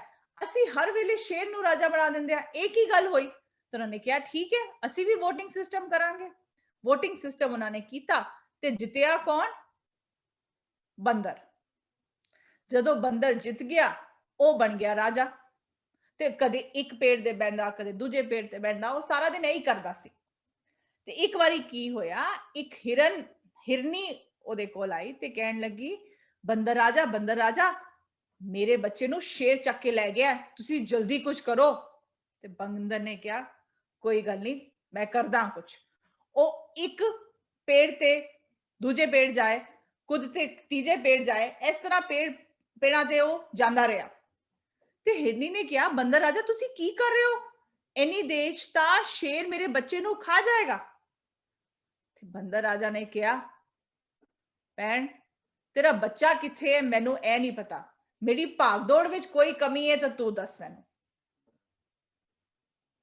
ਇਹਦਾ ਕੀ ਮਤਲਬ ਹੋਇਆ? ਮਤਲਬ ਇਹ ਹੋਇਆ ਕਿ ਅਸੀਂ ਜੇ ਬਿਨਾਂ ਮੀਨਿੰਗ ਦੀ ਭਾਗਦੌੜ ਕਰਾਂਗੇ ਤਾਂ ਜ਼ਿੰਦਗੀ ਵਿੱਚ ਕਿੱਥੇ ਨਹੀਂ ਪਹੁੰਚਾਂਗੇ। ਸਾਨੂੰ ਕੋਈ ਨਾ ਕੋਈ ਮਕਸਦ ਹੈ, ਉਸ ਮਕਸਦ ਨਾਲ ਭਾਗਦੌੜ ਹੋਏਗੀ ਤਾਂ ਅਸੀਂ ਕਿੱਥੇ ਲਾਈਫ ਵਿੱਚ ਪਹੁੰਚਾਂਗੇ। ਮਜ਼ਾਕੀਆ ਤੌਰ ਨਾਲ ਇੱਕ ਸਟੋਰੀ ਹੈਗੀ, ਪਰ ਇਹਦੇ ਵਿੱਚ ਲਰਨਿੰਗ ਜਿਹੜੀ ਹੈ ਉਹ ਬਹੁਤ ਡੀਪ ਹੈਗੀ ਕਿ ਤੁਸੀਂ ਇਹ ਦੇਖਣਾ ਹੈ ਕਿ ਜਿਹੜੀ ਭਾਗਦੌੜ ਤੁਸੀਂ ਕਰ ਰਹੇ ਹੋ ਉਹ ਕਿਸ ਵਾਸਤੇ ਕਰ ਰਹੇ ਹੋ, ਉਸ ਦਾ ਕੀ ਮਕਸਦ ਹੈ। ਮਕਸਦ ਦੇ ਨਾਲ ਨਾਲ ਇਹ ਵੀ ਕਿ ਤੁਹਾਡੇ ਵਾਸਤੇ ਉਹ ਜ਼ਰੂਰੀ ਕਿਉਂ ਹੈ। ਜੋ ਮੈਂ ਤੁਹਾਨੂੰ ਸਟੋਰੀ ਦੱਸੀ ਅਨੁਰਿਮਾ ਸਿਨਹਾ ਦੀ, ਅਨੁਰਿਮਾ ਦੀ ਜ਼ਿੰਦਗੀ ਵਿੱਚ ਐਵਰੈਸਟ ਚੜ੍ਹਨਾ ਕਿਉਂ ਜ਼ਰੂਰੀ ਸੀ, ਉਹ ਕਿਉਂ ਜਿਹੜਾ ਹੈ ਉਹ ਸਾਡੇ ਵਾਸਤੇ ਬਹੁਤ ਬਹੁਤ ਜ਼ਰੂਰੀ ਹੈ ਜਾਣਨਾ। ਜੇ ਸਾਡੇ ਕੋਲ ਕਿਉਂ ਹੋਏਗਾ ਤਾਂ ਅਸੀਂ ਕੁਝ ਵੀ ਪਾਲਾਂਗੇ ਜ਼ਿੰਦਗੀ ਵਿੱਚ। ਇਸ ਲਈ ਸਾਨੂੰ ਸਭ ਤੋਂ ਵੱਡੀ ਚੀਜ਼ ਦੀ ਜਿਹੜੀ ਲੋੜ ਹੈ ਉਹ ਹੈਗੀ ਵਿਸ਼ਵਾਸ ਦੀ। ਸਾਨੂੰ ਪੂਰਾ ਵਿਸ਼ਵਾਸ ਹੋਣਾ ਚਾਹੀਦਾ ਹੈ ਕਿ ਮੇਰਾ ਰੱਬ ਜੋ ਮੇਰੇ ਨਾਲ ਕਰ ਰਿਹਾ ਹੈ ਉਹ ਠੀਕ ਕਰ ਰਿਹਾ ਹੈ, ਤੇ ਇਹ ਵੀ ਵਿਸ਼ਵਾਸ ਹੋਣਾ ਚਾਹੀਦਾ ਹੈ ਕਿ ਉਹਦੇ ਪਾੜੇ ਵਿੱਚ ਮੈਂ ਠੀਕ ਚੱਲ ਰਹੀ ਹਾਂ। ਆਪਣੇ ਆਪ ਤੇ ਵੀ ਵਿਸ਼ਵਾਸ ਸਾਡਾ ਬਹੁਤ ਜ਼ਿਆਦਾ ਜ਼ਰੂਰੀ ਹੈ। ਜਦੋਂ ਅਸੀਂ ਆਪਣੇ ਆਪ ਤੇ ਵਿਸ਼ਵਾਸ ਕਰਾਂਗੇ ਤਾਂ ਹੀ ਅੱਗੇ ਅਸੀਂ ਵੱਧ ਸਕਦੇ ਹਾਂ। ਵਿਸ਼ਵਾਸ ਕਰਨ ਨਾਲ ਕੀ ਹੁੰਦਾ ਹੈ? ਸਭ ਤੋਂ ਜਿਹੜੀ ਜ਼ਰੂਰੀ ਚੀਜ਼ ਹੁੰਦੀ ਹੈ ਜਦੋਂ ਅਸੀਂ ਵਿਸ਼ਵਾਸ ਕਰਦੇ ਹਾਂ, ਉਹ ਇੱਕ ਸਥਿਰਤਾ ਸਾਡੇ ਅੰਦਰ ਆ ਜਾਂਦੀ ਹੈ। ਸਾਨੂੰ ਇਹ ਪਤਾ ਲੱਗਦਾ ਹੈ ਕਿ ਅਸੀਂ ਵਿਸ਼ਵਾਸ ਕਰ ਰਹੇ ਹਾਂ ਰੱਬ ਤੇ, ਅਸੀਂ ਆਪਣੇ ਆਪ ਤੇ ਵਿਸ਼ਵਾਸ ਕਰ ਰਹੇ ਹਾਂ। ਸਾਨੂੰ ਇਹ ਸਥਿਰਤਾ ਹੈਗੀ ਹੈ ਕਿ ਜੋ ਮੈਂ ਕੰਮ ਸੋਚਿਆ ਹੈ ਵਾਹਿਗੁਰੂ ਤੇਰੇ ਪਾਣੇ ਨਾਲ ਉਹ ਕੰਮ ਹੋ ਜਾਣਾ ਹੈ, ਜੇ ਉਹ ਮੇਰੇ ਵਾਸਤੇ ਠੀਕ ਹੋਏਗਾ ਤਾਂ। ਇੰਨਾ ਕੌਨਫੀਡੈਂਸ, ਇੰਨਾ ਵਿਸ਼ਵਾਸ ਸਾਨੂੰ ਹੋਣਾ ਚਾਹੀਦਾ। ਤੁਸੀਂ ਦੇਖੋ, ਜਿਵੇਂ ਤੁਸੀਂ ਇੱਕ ਛੋਟੇ ਬੱਚੇ ਨੂੰ ਹਵਾ ਤੇ ਉਛਾਲਦੇ ਹੋ ਤਾਂ ਉਹਨੂੰ ਪਤਾ ਹੈ ਕਿ ਤੁਸੀਂ ਕੈਚ ਕਰ ਲੋਗੇ ਉਹਨੂੰ, ਉਹ ਨਹੀਂ ਥੱਲੇ ਡਿੱਗੇਗਾ। ਇਹੋ ਜਿਹਾ ਬਲਾਈਂਡ ਫੇਥ, ਇਹੋ ਜਿਹਾ ਵਿਸ਼ਵਾਸ ਸਾਨੂੰ ਚਾਹੀਦਾ ਹੈ ਆਪਣੇ ਰੱਬ ਤੇ, ਆਪਣੇ ਮਾਪਿਆਂ ਤੇ, ਕਿਉਂਕਿ ਉਹਨਾਂ ਨੂੰ ਪਤਾ ਉਹ ਕੀ ਕਰ ਰਹੇ ਨੇ। ਸਾਨੂੰ ਹੋ ਸਕਦਾ ਨਾ ਪਤਾ ਹੋਏ, ਉਹਨਾਂ ਨੂੰ ਪਤਾ। ਮੈਂ ਜਦੋਂ ਸਕੂਲ ਵਿੱਚ ਪੜ੍ਹਦੀ ਸੀ, ਮੈਂ ਸ਼੍ਰੀ ਗੁਰੂ ਹਰਕ੍ਰਿਸ਼ਨ ਪਬਲਿਕ ਸਕੂਲ ਦੀ ਪੜ੍ਹੀ ਹਾਂ ਇੱਥੇ ਦਿੱਲੀ ਤੋਂ, ਤੇ ਸਾਡਾ ਡਿਵਿਨਿਟੀ ਦਾ ਸਬਜੈਕਟ ਹੁੰਦਾ ਸੀ, ਅਸੀਂ ਪਾਠ ਕਰਦੇ ਸੀ, ਕੀਰਤਨ ਕਰਦੇ ਸੀ। ਤੇ ਘਰ ਦਾ ਜਿਹੜੇ ਮੇਰੇ ਗ੍ਰੈਂਡ ਪੇਰੈਂਟਸ ਹੈਗੇ ਨੇ, ਦਾਦਾ ਦਾਦੀ, ਨਾਨਾ ਨਾਨੀ, ਉਹਨਾਂ ਨਾਲ ਅਸੀਂ ਰਹੇ ਤੇ ਹਮੇਸ਼ਾ ਇੱਕ ਉਹ ਜਿਹੜਾ ਸਿੱਖੀ ਦਾ ਇਨਵਾਇਰਨਮੈਂਟ ਜਿਹੜਾ ਸੀਗਾ ਉਹ ਮੈਨੂੰ ਮਿਲਿਆ। ਤੇ ਦਿੱਲੀ ਵਿੱਚ ਰਹਿ ਕੇ ਵੀ ਅੱਗੇ ਜਦੋਂ ਐਜੂਕੇਸ਼ਨ ਸਾਈਕੋਲੋਜੀ ਕੀਤੀ, MBA ਕੀਤੀ, ਕੰਮ ਵੀ ਕੀਤਾ, ਕਦੀ ਵੀ ਕਿੱਥੇ ਡੋਲੇ ਨਹੀਂ, ਕਿਉਂਕਿ ਜਿਹੜੇ ਮਾਪਿਓ ਤੇ ਦਾਦਾ ਦਾਦੀ ਨਾਨਾ ਨਾਨੀ ਨਾਲ ਚੱਲਦੇ ਰਹੇ, ਉਹਨਾਂ ਨੇ ਮੈਨੂੰ ਇੰਨੀ ਅੱਛੀ ਇੱਕ ਫਾਊਂਡੇਸ਼ਨ ਦਿੱਤੀ ਕਿ ਕਿੱਥੇ ਭਟਕਣ ਨਹੀਂ ਦਿੱਤਾ। ਤੁਹਾਨੂੰ ਮੈਂ ਇਹ ਗੱਲ ਆਪਣੇ ਬਾਰੇ ਕਿਉਂ ਦੱਸਣੀ ਆ, ਮੈਂ ਇਸ ਲਈ ਦੱਸ ਰਹੀ ਹਾਂ ਤੁਹਾਨੂੰ ਇਹ ਗੱਲ ਕਿ ਤੁਸੀਂ ਜਿਸ ਤਰ੍ਹਾਂ ਦੀ ਸੰਗਤ ਰੱਖੋਗੇ ਤੁਹਾਡੀ ਉਸੇ ਤਰ੍ਹਾਂ ਦੀ ਸੀਰਤ ਬਣ ਜਾਏਗੀ।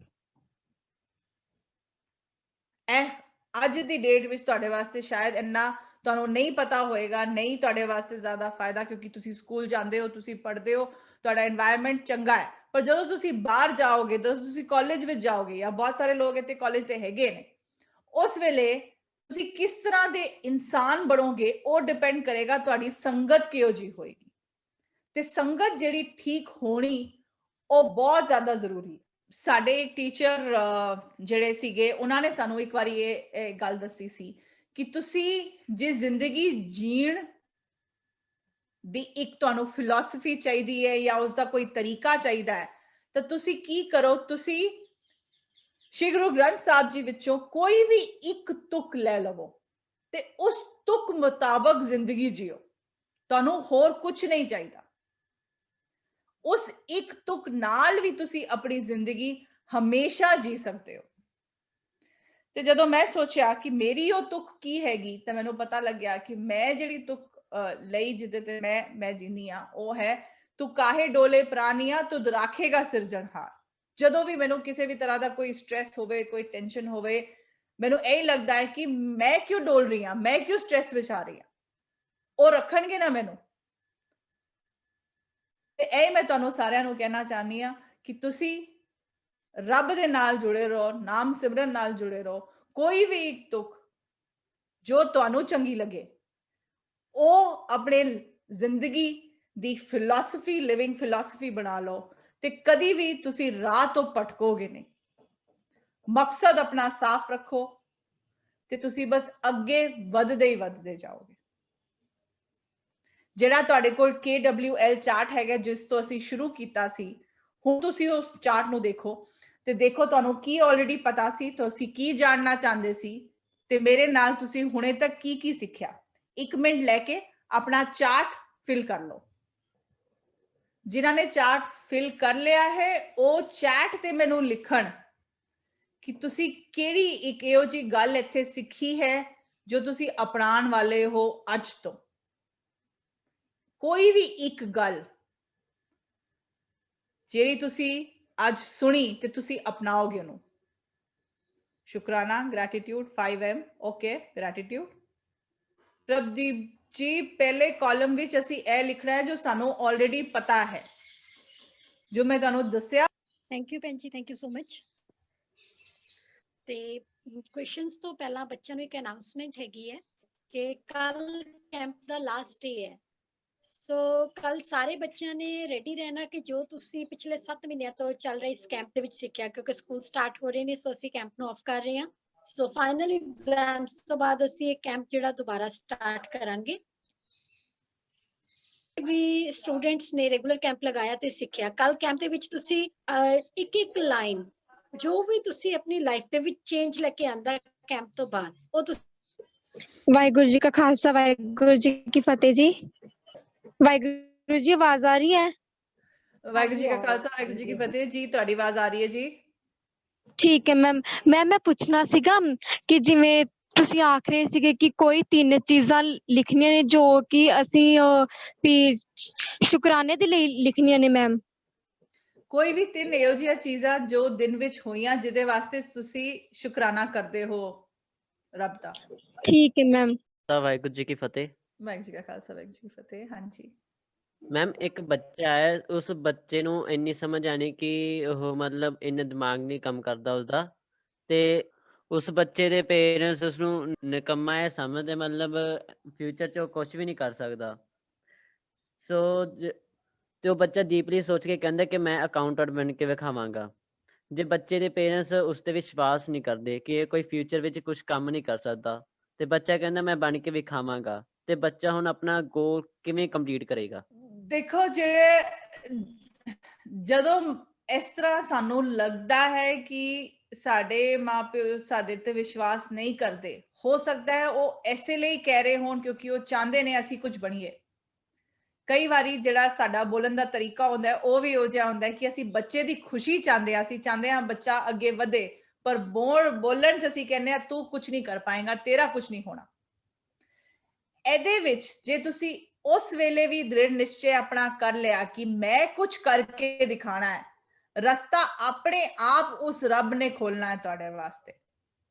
ਪਰ ਉਹ ਜਿਹੜੀ ਡਿਟਰਮੀਨੇਸ਼ਨ ਹੈਗੀ ਹੈ ਉਸ ਤੁਹਾਡੇ ਵਿੱਚ ਹੋਣੀ ਚਾਹੀਦੀ ਹੈ। ਤੇ ਇਹ ਮੈਂ ਤੁਹਾਨੂੰ ਦੱਸ ਸਕਨੀ ਆ ਕਿ ਕੋਈ ਵੀ ਪੈਰੈਂਟਸ ਕਦੀ ਵੀ ਆਪਣੇ ਬੱਚਿਆਂ ਦਾ ਬੁਰਾ ਨਹੀਂ ਚਾਹੁੰਦੇ। ਉਹਨਾਂ ਦਾ ਬੋਲਣ ਦਾ ਤਰੀਕਾ ਇਹੋ ਜਿਹਾ ਹੋ ਸਕਦਾ ਹੈ ਕਿਉਂਕਿ ਉਹ ਚਾਹੁੰਦੇ ਆ ਬੱਚੇ ਚੰਗਾ ਕਰਨ। ਕਈ ਪੋਜ਼ਿਟਿਵਿਟੀ ਨਾਲ ਬੋਲਦੇ ਨੇ, ਕਈ ਨੈਗੇਟਿਵਿਟੀ ਨਾਲ ਬੋਲਦੇ ਨੇ, ਪਰ ਚਾਹੁੰਦੇ ਸਾਰੇ ਨੇ ਕਿ ਉਹ ਚੰਗਾ ਕਰਨ।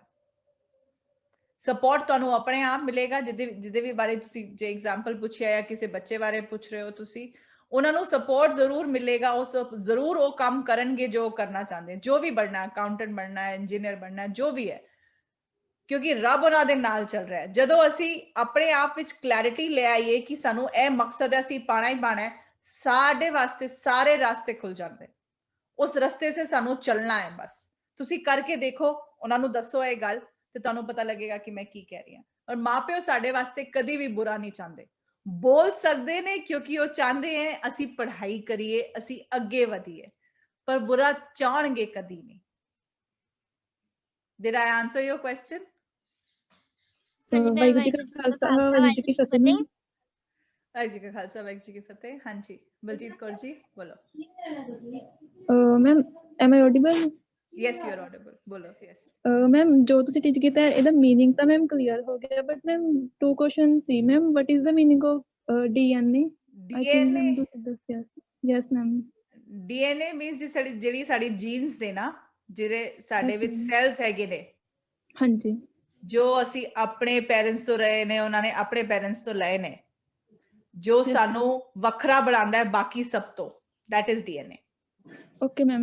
Ma'am one more question ma'am, ਜਦੋਂ ਮੈਮ ਤੁਸੀਂ ਦੱਸਿਆ ਸੀ ਕਿ ਆਪਣਾ ਜੋ ਮਾਈਂਡ ਹੈ ਮੈਮ ਇੱਕ ਤੋਂ ਮੈਮ 8% ਤੱਕ ਚੱਲਦਾ ਹੈ, ਤੇ ਮੈਮ ਬਟ ਮੈਮ ਆਇਨਸਟਾਈਨ ਹੈ ਜੋ ਮੈਮ 10% ਯੂਜ਼ ਕਰਦਾ ਸੀ। ਮੈਮ ਤੁਸੀਂ ਕਿਹਾ ਜੇ ਆਪਾਂ 8 ਤੋਂ ਜ਼ਿਆਦਾ ਯੂਜ਼ ਕਰੀਏ ਤਾਂ ਨੈਗੇਟਿਵਿਟੀ ਆਉਂਦੀ ਹੈ, ਫਿਰ ਮੈਮ ਉਹਨੂੰ ਨਹੀਂ ਸੀ ਨੈਗੇਟਿਵਿਟੀ ਆਉਂਦੀ?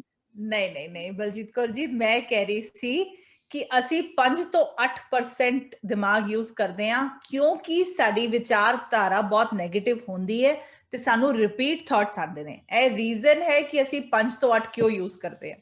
ਜੇ ਅਸੀਂ ਨੈਗੇਟਿਵ ਨਹੀਂ ਹੋਵਾਂਗੇ ਜਾਂ ਸਾਡੇ ਥਾਟਸ ਰਿਪੀਟ ਨਹੀਂ ਹੋਣਗੇ ਤਾਂ ਅਸੀਂ 8 ਤੋਂ ਜ਼ਿਆਦਾ ਯੂਜ਼ ਕਰਾਂਗੇ, ਜਿਵੇਂ ਆਇਨਸਟਾਈਨ ਨੇ ਕੀਤਾ।